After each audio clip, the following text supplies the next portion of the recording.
Hello and welcome to our last round of Modern for the week. We have Chris Fabiano playing Blue Eye Control versus Drake Landash, who's playing Esper Reanimator. This is a pretty interesting matchup that is kind of fun to play from both sides.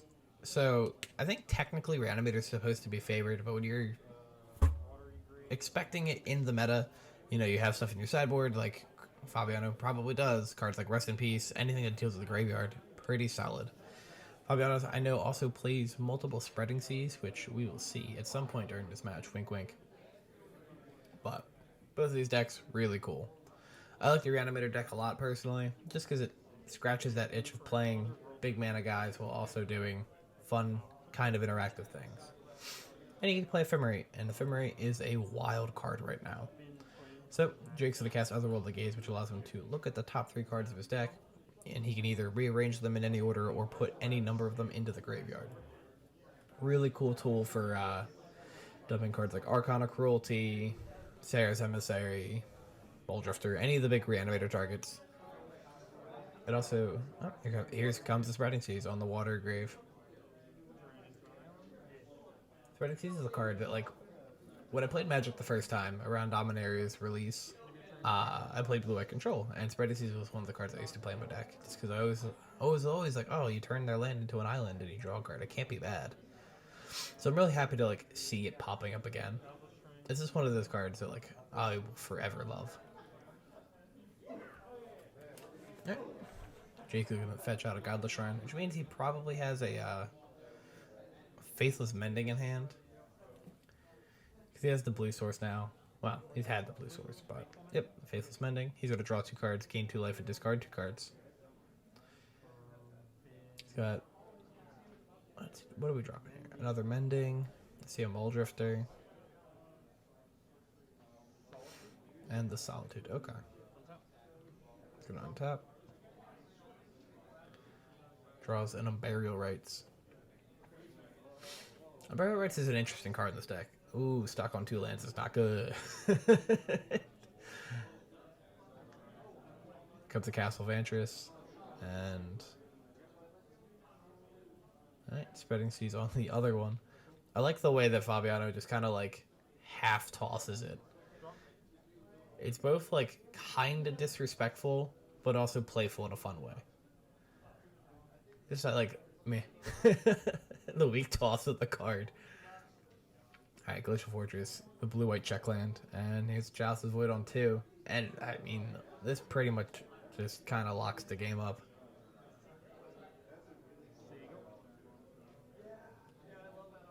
Jake is locked on 2 lands. Both of them are islands.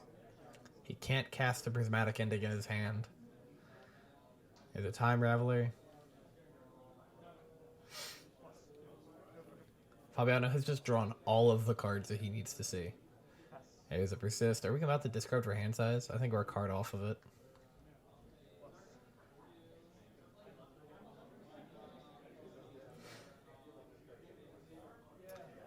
Chris is very experienced in playing control decks. This man is quick with his actions. He knows what he's doing it quickly. Not an issue. Which is cool, because sometimes, like, with control players, like, they'll be a bit more methodical and slowed down. Which is fine, but it does cause for some issues on stream. And, like, just time in the rounds as well. But Chris is doing his thing and doing it quickly. Landash is going to discard Arcana Cruelty for hand size, and Chris has just run away with the game. Ooh, old school counterspell in his hand. I adore that art of counterspell. I'm not a fan of, like, many of the counterspell arts because they don't... Hardly any of them actually look like someone countering a spell. Like, it's just usually just a random thing. Oh. Okay. Choosing to not cast a Chalice. When I was watching the match live, I was very curious because I couldn't see Chris's hand, so I was curious as to what he, like, tapped the 2 mana for originally. But discards Chalice to hand size.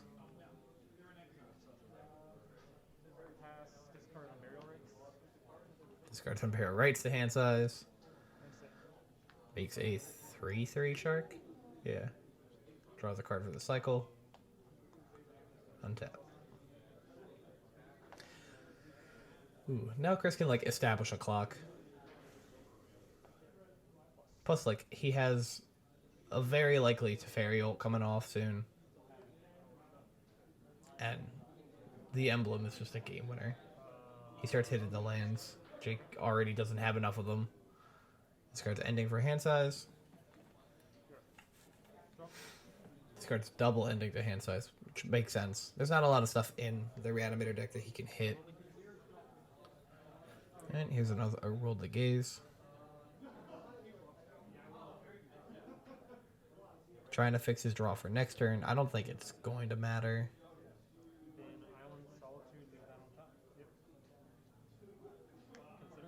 There's a Consider. Draws the card, and I believe it was a land. I think it was a Mystic Gate if I remember. Yeah, it's a Mystic Gate. It's weird that he didn't just put the land into play, because he could have... It's not like he can get Spreading Seas again. Alright, Fairy Draw. Picked up a Celestial Colonnade, which will get untapped due to the hero.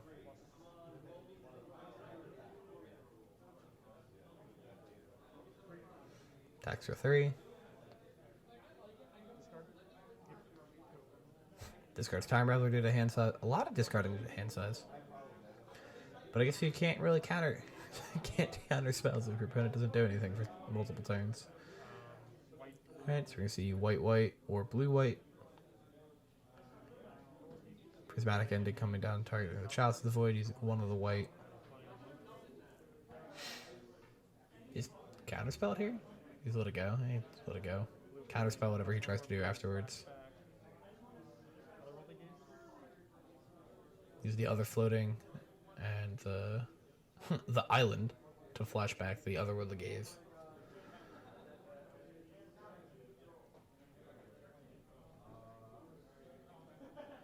Yeah, I don't think there's much that Jake can do here. The Fairy ults this turn. I'm sure he has more than one way to draw a card right now. He just down ticks the Time Raveler, draw a card, eat something. Alright, he just scoops. So yep, game 1's going to go to Chris Fabiano on blue-white control. And we're going to come back to game 2. And we're back with game 2, Jake being on the play this time. We got some frames dropping. Again, if you watch any of the other videos from this week, we had some stream issues with the internet. But we should have it resolved for next week. At least I'm hoping. So, tap Hallowed Fountain in. You can already see a Spreading Seas in Chris's hand. Draw. Puts a Swamp into play. We're going to unmark Grave here. Probably dumping an Archon. And you can see the you can see the Rest in Peace in Chris's hand. Yep. That's a pretty good way to lock up a game early. Well, I guess if Jake has a Prismatic Ending, he has a fighting chance to get back. So let's hope he has a Prismatic Ending.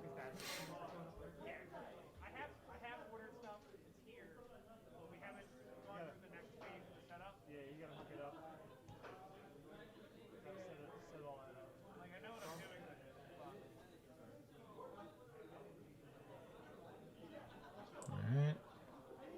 He has the Faithful Mending in hand. It's not great here, but it's something. Draw pass from Chris. Faithful Mending, draw 2, discard 2. I take this back up to 20. Unable to find what we're looking for. And just exiles double unmarked Grave.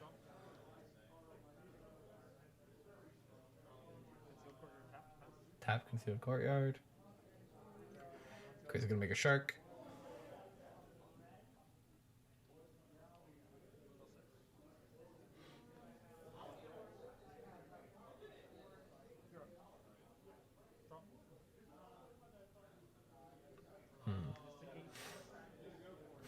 Five mana. Makes another shark. Yeah, props to Chris for having shark tokens. Those things are difficult to find. I think we only have one in the stream box. Here's a Mysticate. See a Memory Delusion in his hand. That card is also sick. Might as well play the hero, right? Especially if you have...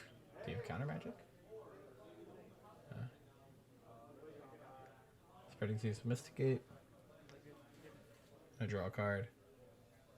Draws another copy of Time Raveler. That's interesting. So we have Archmage Storm, Memory Deluge, Teferi Hero Dominaria, 2 Time Ravelers, and a Supreme Verdict. Gets in for 3.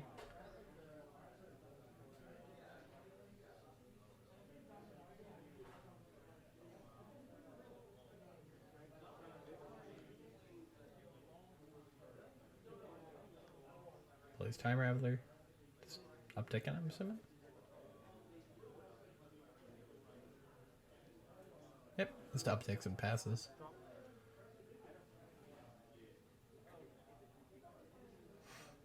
Okay, gonna tap 4 for a Grief here.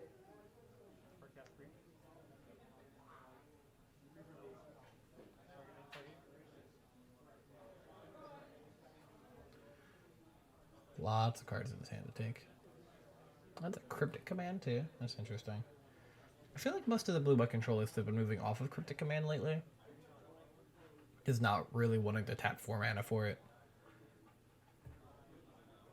If you ask my coworker, he'll tell you it's a bad card. I still think it's pretty decent though. Right, Memory Deluge, Memory Deluge. It's exile because of Rest in Peace. Tap draw. Picks up another Mystic Gate.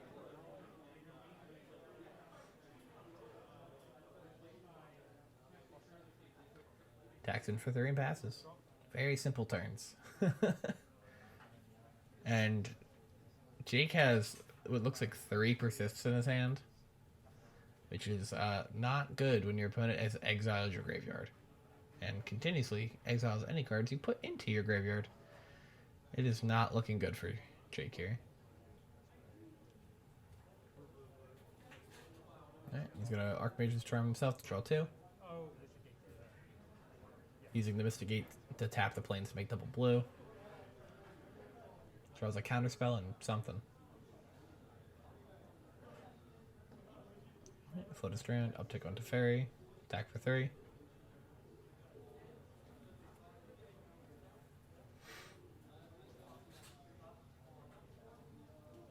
Fetches down to 19. First damage dealt to Fabiano this entire game. We're on turn 7. Alright. And this passes. I think at this point, even if Drake draws the Prismatic Ending, it's a little too late. Attacks in with the Grief. Kills, or puts the Teferi to 1. Scry off the Castle Vantress. Probably a bottom deck on both, yep.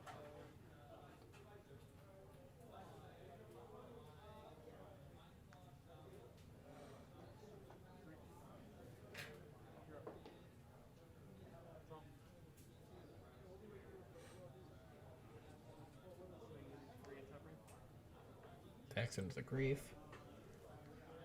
Attempts to Ephemerate the Grief, which is definitely getting counterspelled. Or at least getting countered by a spell. You might not use the actual counterspell for it, but... Yep, gonna tap 4 for the Cryptic Command. Counter draw.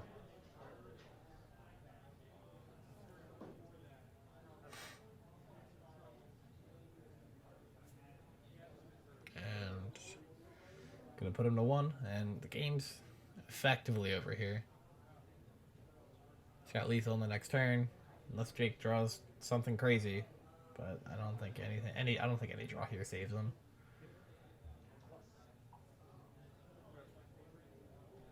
Just gonna untap, see what we draw, and gonna put a Martial Arts into play and fetch to kill himself, take himself out on his own terms.